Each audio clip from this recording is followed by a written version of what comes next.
Jeff. Just welcome. If you are just joining the chat, be sure to say hi, tell us where you're from, say hello, and then you'll have an opportunity to ask your questions later. I am joined by Jeff Kavanaugh, who is the head of the Infosys Knowledge Institute and the author of The Live Enterprise. Jeff, how's it going today? Outstanding. Thanks for having me. I'm so excited. I know that people come into our sort of podcast list, and I've actually heard of Infosys before. But why don't you tell our listeners and our audience a little bit about Infosys, a little bit about the Knowledge Institute, and how you got to where we are right now? You bet. Infosys is a company about 250,000 people, 250,000 employees, $13 billion in revenue, and it's somewhere between leading edge of tech and a lot of the back office operations. A lot of our work is done, whether it's the iPhone in your hand or the Toyota that you're driving or something like that. A lot of the tech behind it, a fair amount of the big changes.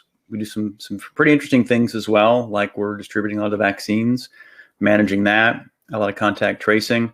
So it's a large diversified services company, but take a pretty human approach to things and try to make sure that we're making an impact.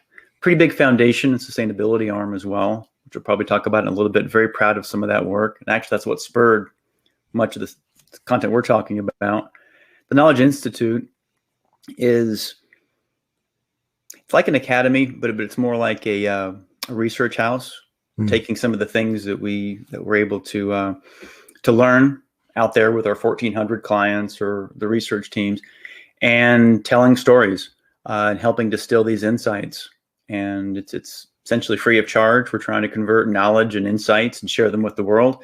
Some cases through reports and papers, some cases through videos. We actually have a podcast as well, the Knowledge Institute, where we talk with folks. And in some cases, interactive types of AI-driven things where people can self-serve. And the main thing is sharing knowledge. I've done some pretty cool things, Abbey Road sessions, World Economic Forum, UN, as well as grassroots in somebody's high school or college, universities. So just trying to make sure we help the world a bit because it's moving pretty rapidly. And there's some really good things going on that I think need a better audience.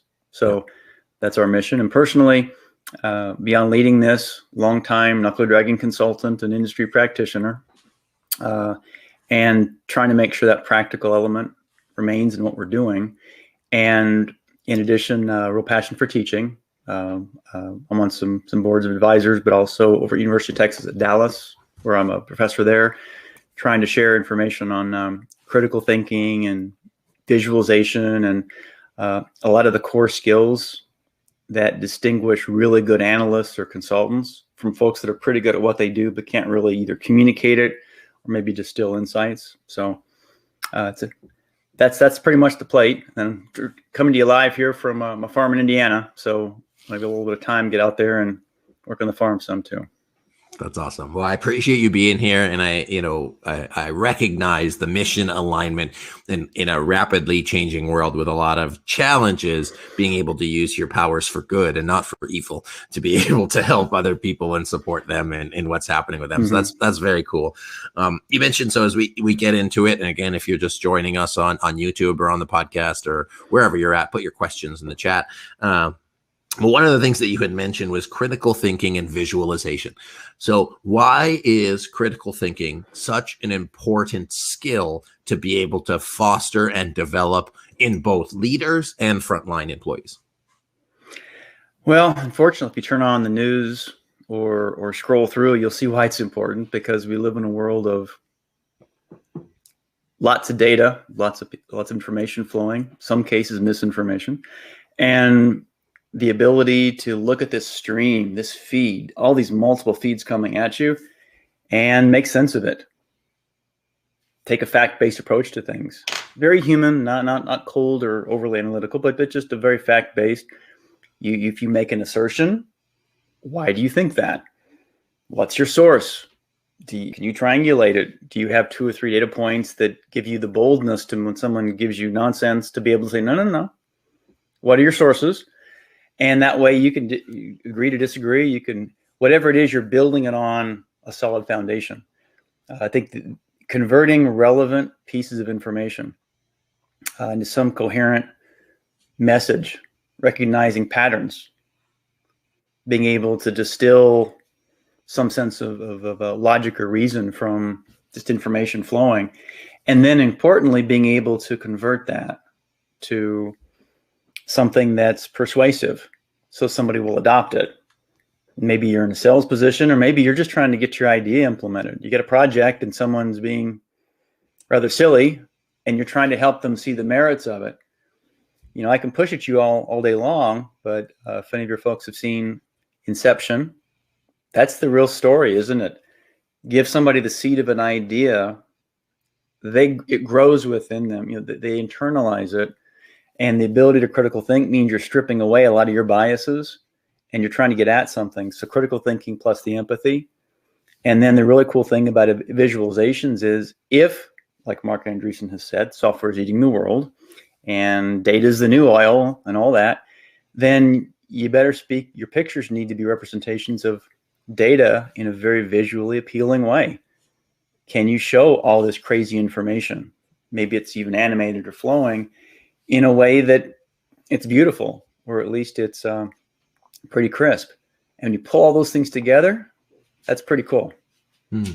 Yeah, it's interesting that you mentioned the visualization and the data. Is we're inundated with data, being able to get people to better understand that more effectively. But I think also one of the key considerations is the speed at which people process and the medium at which they receive information on their phone or what have you, that you have it in these bite-sized snippets and people's attention is being short. So, speaking on that visualization, I mean, what are some, best practices that you'd say for leaders in order to be able to communicate, get these sort of change initiatives going, and moving forward some of those key things where there might be a little bit of resistance with their teams? And you alluded to it a little bit, but if you want to expand on that.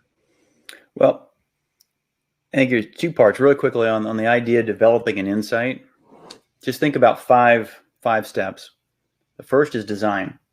You create a model, you decide what your hypothesis is or the general message you're trying to get across or test for, so you design. Then there is research. You collect some data. Now maybe that data is flowing at you. Maybe you're conducting a survey. Maybe you're doing something that is secondary research. But the fact is you're collecting data. Third is analyze. Maybe you're looking for patterns. Maybe you're doing a regression. Maybe you're doing something more qualitative. You're actually conducting analysis. That's the heart of it. And then there's interpretation. You can visualize it. You can sort it out, remove outliers.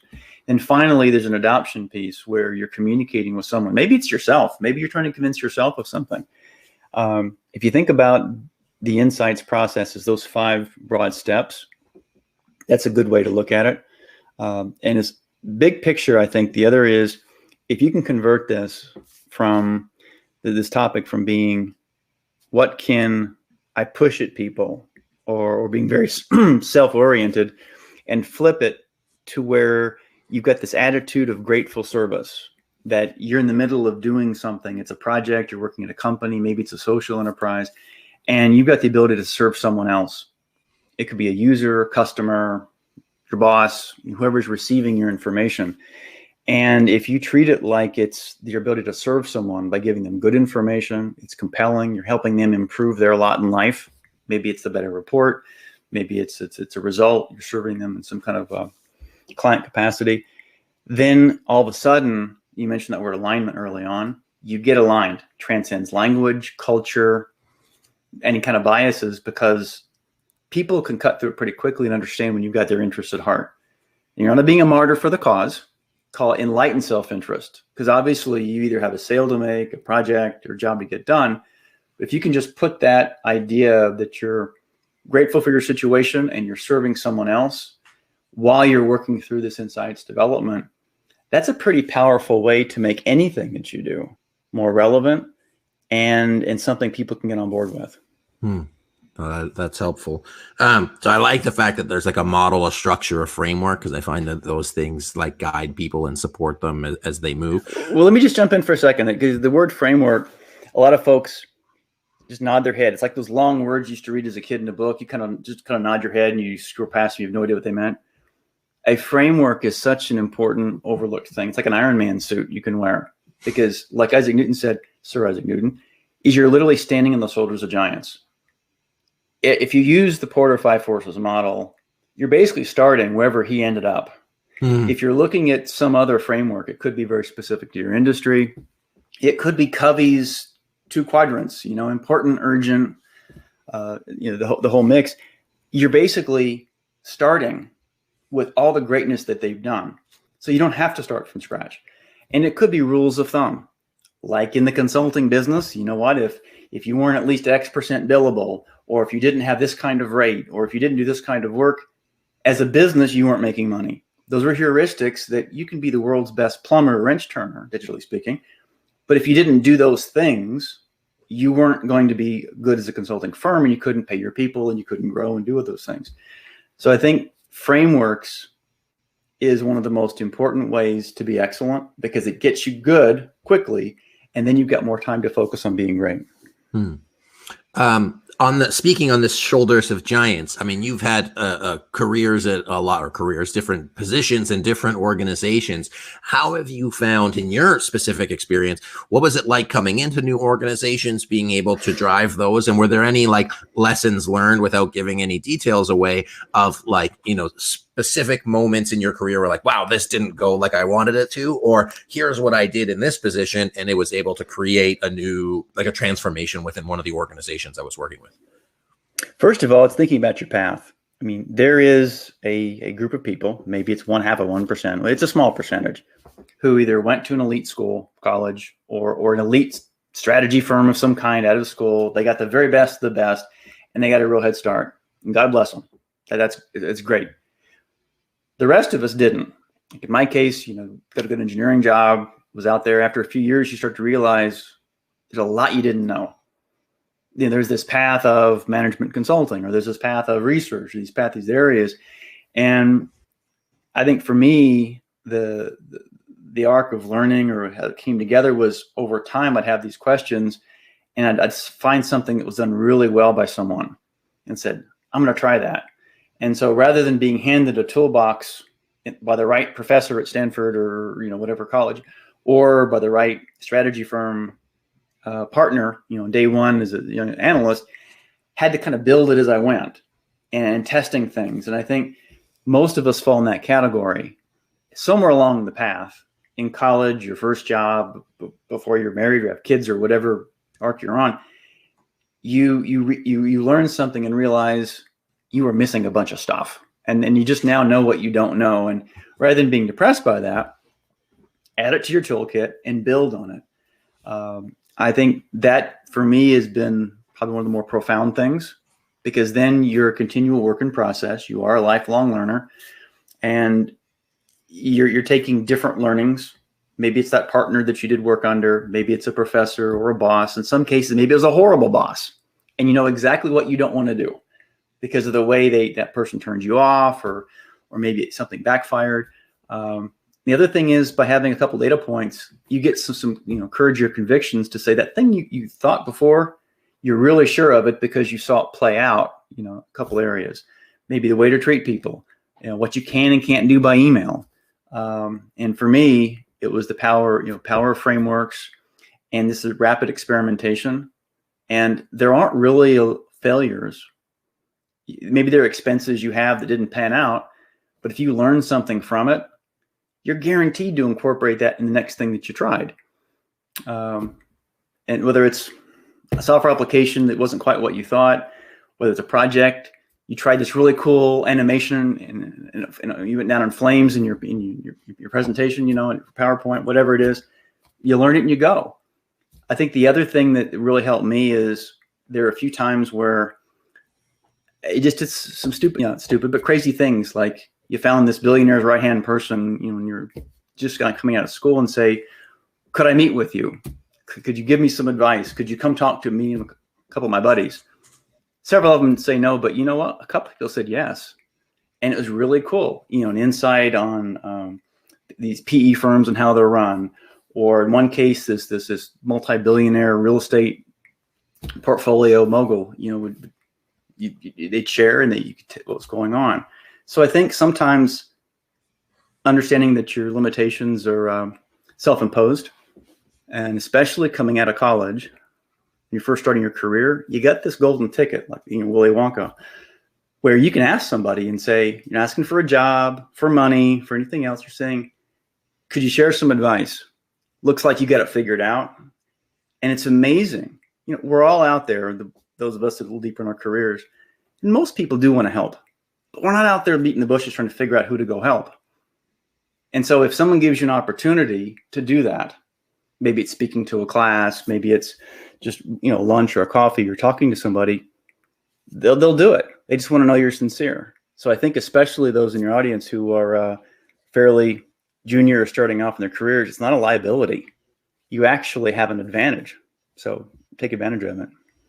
And I also hear the sort of the opposite, not the opposite, but like again, going to that heuristic is that if you've been in your career a long time, it's not to say that you're done learning. It's not to say that like you can't do things a different way, and that if you get older in your career, longer in the tooth, so to speak, that you can still apply different learning models, and it doesn't have to be a certain way. Because I think if this year has taught us anything, that it's needing to be adaptable, and then recognizing that you go in those situations, it goes a certain way, and then you can apply that learning, that model, to something else. I was in a conversation with somebody today, and we had a debrief about like this stakeholder conversation we had, and then reflected it to say, hey, like this is what we learned here.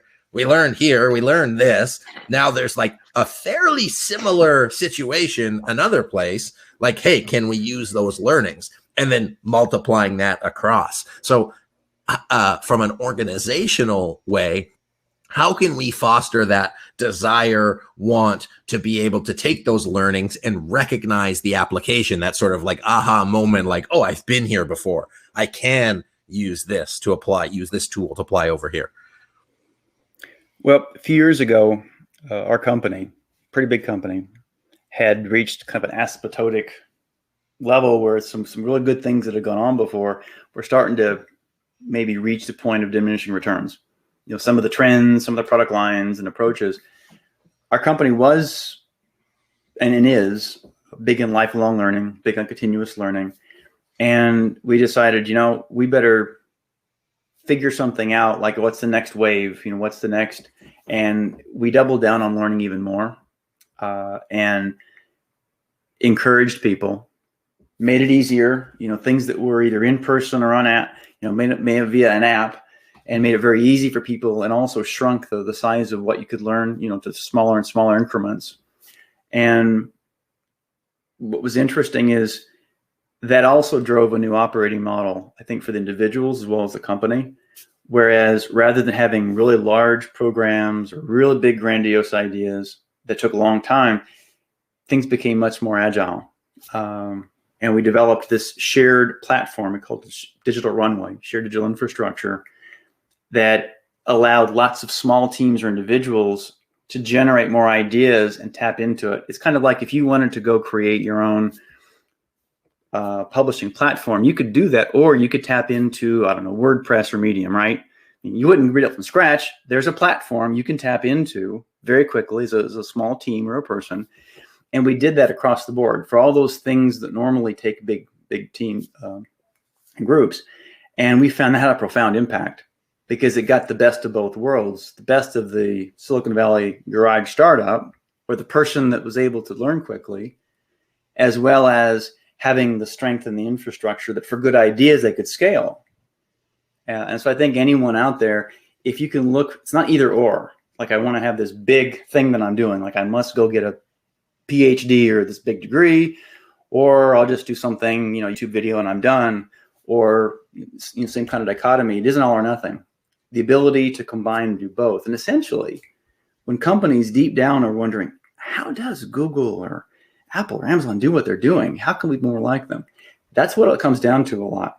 They've got these platforms that allow them to do big things, but they have lots of very small teams. And like a venture capitalist, you are at stage gates, and the best ideas get funded more and more, and the ones that don't get starved, and those people peel off and do something else. And it's lots and lots of these things going on. And I think at a microcosm, you do that in your own life as well. You have enough of these early stage activities that Some of them will be very promising. Could be job leads, could be projects, could be ways of doing your work. And then eventually some of them really take off. And it's that viewing it like you have your own product pipeline. Things you're really good at that you're living on, supporting your family and what you're doing. But you also got these 2 or 3 other things that you're trying to explore. Like for me, intellectual or thought leadership was a big deal in consulting. And over time, that became so prominent that I've actually stepped in and leading that for the company. So I left the consulting practice behind because that was an idea that seemed to resonate enough that our company needed it. And I think all of us have that, where you can do 3 or 4 things. There's a primary, so you don't get too diluted, but you're cultivating the others and you're learning and being okay to let one go if one's taking off. And it's that portfolio approach that we value in a mutual fund advisor. We value it in a venture capitalist. We value it in other parts of life. You can also apply it to yourself. Well, I think that's really, I mean, that's how you have those innovative companies, the best of the best. And just to make the distinction that there's the companies we hear about all the time, but there's like your local roofer that has probably incorporated that. You have your restaurant who's like, oh, we just did this like one thing and then it hit. But you need to be willing to put those innovations and try new things in order to have that continuous learning, continuous growth, continuous development that you build on it. Otherwise, you're almost sure to regress because your competitors and the environment is going to move faster than you do. So that was one thing.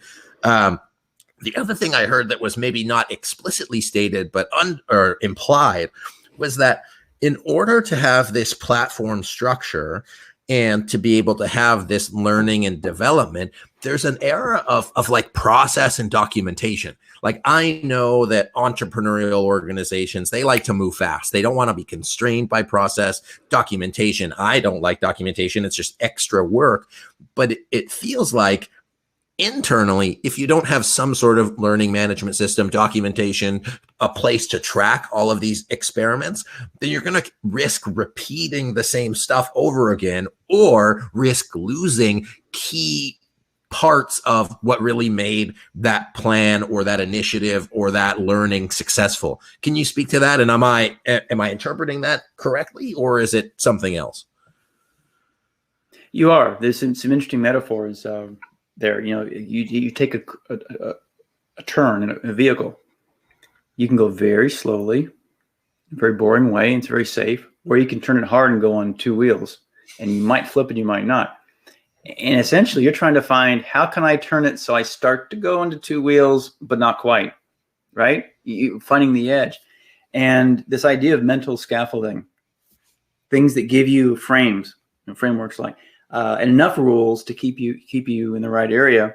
Maybe it's compliance, because, you know, we're in a world where you got to treat people fairly. The governments have all kinds of rules, and they change quite frequently in different countries, and you know, even data, if you think about that. So if for no other reason than you don't want to be sued or be in jail, rules are important.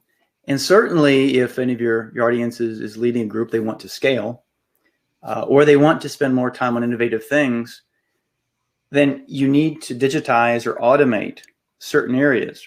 And this is an important point for folks that think Agile and DevOps are just for the propeller heads that are, you know, banging out code. In a world where processes become more automated, that means that the process becomes more programmed if it's rules-based, right?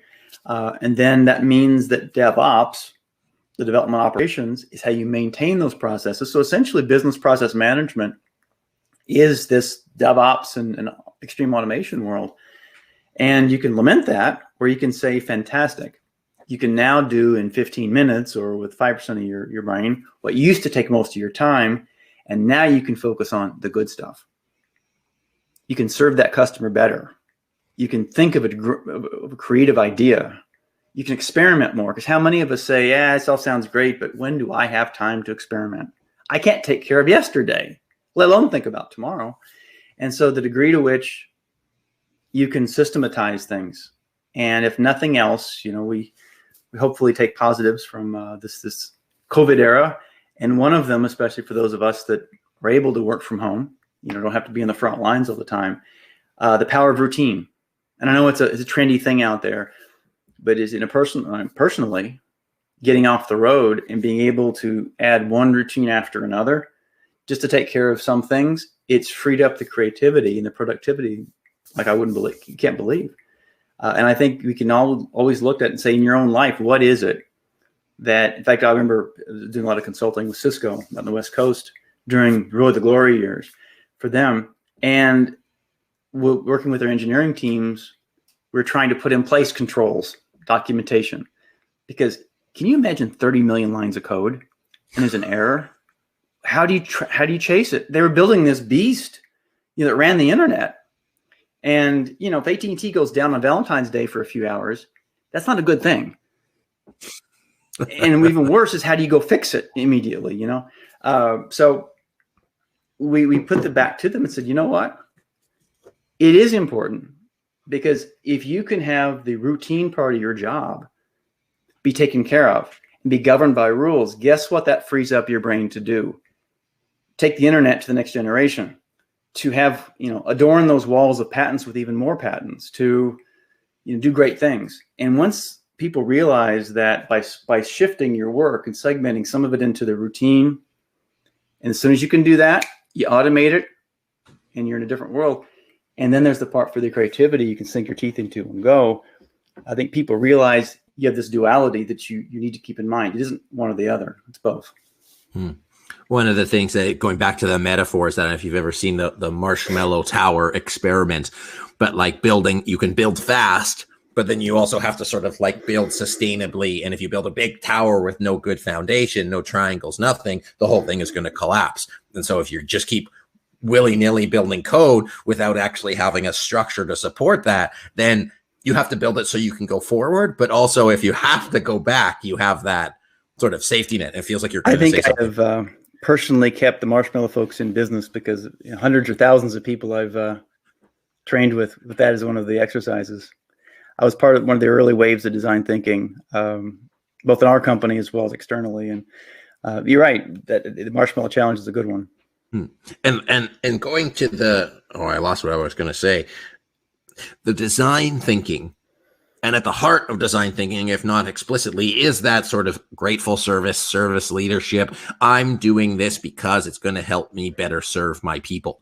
And so it's mentally your mental model around, am I doing this? Am I innovating for the sake of innovating?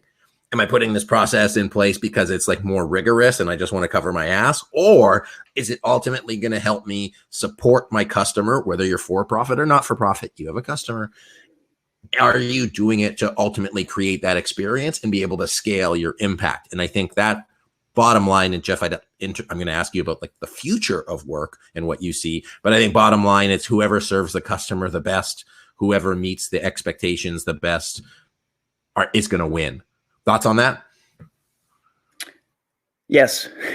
First of all, design thinking is important, and it's been good to me and for me as one of those stand on the shoulders of giants kind of thing. We've been doing different forms of it for a long time. It was a great way of describing it.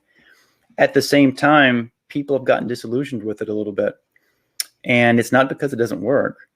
It's because it only works to a point. It works in the room where you're in with your colleagues. It works for prototypes. It works on these smaller scales. And like Agile, how do you make it work at scale? How do you make it work deep into a program? And that's one of the reasons why I developed the live enterprise model. The operating model is because it couldn't scale. And so adding this shared digital infrastructure, we call it quantum organization. In fact, if you see birds fly, you always wonder how they can just fly in unison. There's a term called murmuration, how they can fly without a clear leader. There's no plan, and yet it's beautiful. And it's because, and each of these birds takes their cue from the 6 or 7 around it. Literally, it is like a series of hundreds of scrum teams all working together. There's a lot of details behind it.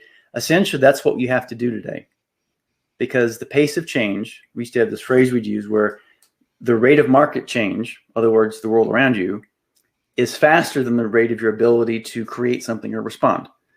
And if you think about that, that means you are always behind. You can never quite catch up. And it's a pretty depressing thought. So you actually have to reframe how you go about doing something. It can't be this 3-year program, or maybe it can't be a PhD program for 7 years, or maybe it can't be in your own life. And you got to figure a way with the first principles of, I got to get this thing done, or at least parts of it in 6 weeks, or parts of it much faster. The moment that becomes a design constraint and you solve for it, then all kinds of things happen. You organize differently. You have this idea of a prototype being okay to start, not the finished product. You lower your guard a little bit and share things that aren't perfect early, because you get the early feedback you can change. If I come to you at the very end, you're going to say, ooh, wow, it's not what I want, but I can't tell them that because they worked so hard on it. That's pretty good. We'll use it later. You never use it and the thing fails. So design thinking is good, but you've got to have a way to institutionalize or scale it. And that's why this live enterprise model that developed, it's been great to see, and also for it to work in our own company and other places. So yeah, that's pretty much the thoughts on it. Oh, I like that, and I was smiling because when I talk to our clients about goal setting, about setting strategic priorities, about making sure that they're smart and time bound, is like, don't worry about getting it perfect, and don't worry about what you're going to do in 3 years. Like, what are you going to do for the next 6 to 8 weeks, the next quarter, so that you have a time constraint on what you need to deliver? Because that way you don't end up with a strategic plan you created in January. It gets to October and you've made no progress. And then you're like, oh shit, what do I have to do now? You need a North Star. You need purpose. You need vision. And then you need the very short term. You need both of them. What you don't want is something where you're pouring some concrete for somewhere in between. It's not quite strategic, but it's also clunky, not flexible. And that's where I think the operating models and even organizational change plans of the past used to be forms driven, heavy on documentation, heavy on sequential links. If nothing changes, hold your breath. It all works. But, in a week, something changes. You buy a company, the price of oil goes from 80 to 20, and now it's back to 60. The world changes, political winds change, regulatory changes. Oops, you can't get data unless people opt in. My mailing list is destroyed. I can't reach anybody. My thing I charge $10 a month for, all of a sudden Amazon gives away for free. The world changes. Yeah, absolutely. Well, actually, Slinny, we just have a question on the chat right now. Marvin is asking about if you can share more information about the live enterprise model. So I was going to ask you, can you tell us a little bit more about your book, about the live enterprise model? Just expand on it as we begin to wrap up here. You bet. Like I said, our company was going through some change. We're still doing well. It was just a little more stale. And our founder had come from, he had done great work. He built the company up. He went to work for the Indian government. And there's this unique identifier program called Aadhaar, where essentially it gave people that didn't exist digitally, biometric ID, they could get checking and government payments and all that. Essentially, those principles learned going from 0 to a 1.2 billion people enrolled in this in 6 years. It's going to take 40, did it in 6. There were some things that we learned, and he learned about scale and organizing and all that. And he said, if this works in a government environment, let's try applying it in a corporate environment. So he came back to Infosys, and we did that over the course of 3 years. And it was amazing to do that. And so Rafi, my colleague, who's our CTO of the company and truly our rocket scientist, with the architecture and the technology and the platforms, we documented it. A couple hundred individuals, we got together and kind of wrote this thing up. And the book is called The Live Enterprise: Create a Continuously Learning and Evolving Organization, because learning is fundamental. I won't say anything more because it's almost a cliche, but it's terribly important. And the evolving part, this idea that you sense, reason, and respond very quickly, having the equivalent of a knowledge graph or a social graph like a Facebook or a LinkedIn has, and you're able to connect. So take in all this information, prioritize it, and by everything being connected, you can respond quickly. And then having the ability for individuals or small teams to rapidly make a change or implement ideas while you're on the backs of really strong architecture or a platform, that you're able to launch a product, you've got a capability, whatever business you're in, so that you can't You don't have to wait for 2 years. You can tap into something. And it means you've got this small central team who's responsible for tools and for general some protocols or standards, and then lots of people at the edge working with their closest, spinning things up. And that's where your org chart, we call it the no operating model, because you recognize that's the way the world works. And that's how you compete with digital stars. That it isn't the old way. Companies have economic moats. They've got capabilities. Individuals have the same thing. But you need to be very agile and take that into account. And one of the things, I don't want this to just be a book pitch. So one of the things we can do, Anthony, is the first chapter, which lays out the model in some detail. I'll just share that with you. And if you want for your listeners, they can have that. The rest of the book basically goes into detail about each one of them. But the idea of perceptive experiences, where you can get to know the individual, not just a persona, that there is intuitive decisions. So it's AI is so embedded now in where we're headed and what we're doing. You've got to incorporate that intelligence and respond quickly. The other thing is, I mentioned this before, you don't have this massive change, that a series of small changes very quickly becomes exponential. And the nice part about small changes is they're nudges, they're small behavioral adjustments, but they stick. How often do you want to save the world or change your world dramatically, and maybe you fight against your nature for a week or two, and then you fall back on the old habit? It doesn't stick. Imagine a ratchet that you only click once, but every time you do, you don't go back. You're making that progress. And so we also incorporate a lot of behavioral science, atomic habits, nudges, choice architecture. These are some bestseller books out there that went deep into the science of behavior. And it's important because how many times in a company do you read something and say, this is corporate speak? Do they really expect us to do this? And instead of being talked at, being talked with, or the message you could resonate. And that's where I think these nudges and behavioral, being smart about the behavioral aspect. And that's why I said the fifth aspect or step in insights development is adoption. Because it doesn't matter how good a report it is or how good of an idea. If you have no followers or no one that does what you recommend, you're the world's worst analyst. Right? It's wasteful. Yeah. So I think those are some essential elements of the live enterprise model. And the part that we're really proud of, book-wise, is that along the way, we looked at biomimicry, lessons from nature, and we found some amazing things. Like, for example, an octopus, 9 brains. We've got a central one, and there's a brain literally in each arm. And those brains operate independently. They don't send a signal back. So they can make decisions literally at the edge very quickly. You get sunflowers.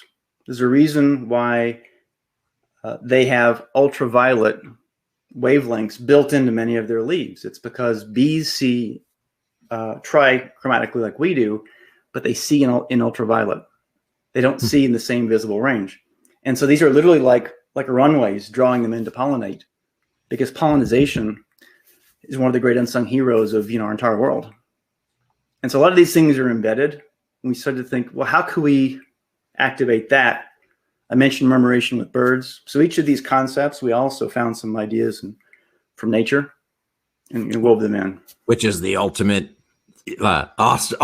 person to stand on the back of. Listen to the creation of all of Earth.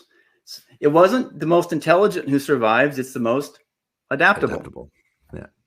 I love that. So again, the key parts I want to take from here, like we use the Cotter model, but really like recognizing how important behavioral change is as part of that so that it's sustained. I really like that ratchet example, the science behind it. I have no problem plugging the book. So The Live Enterprise by Jeff Kavanaugh and Rafi. I would want to Trafadar. I don't know if I got that right.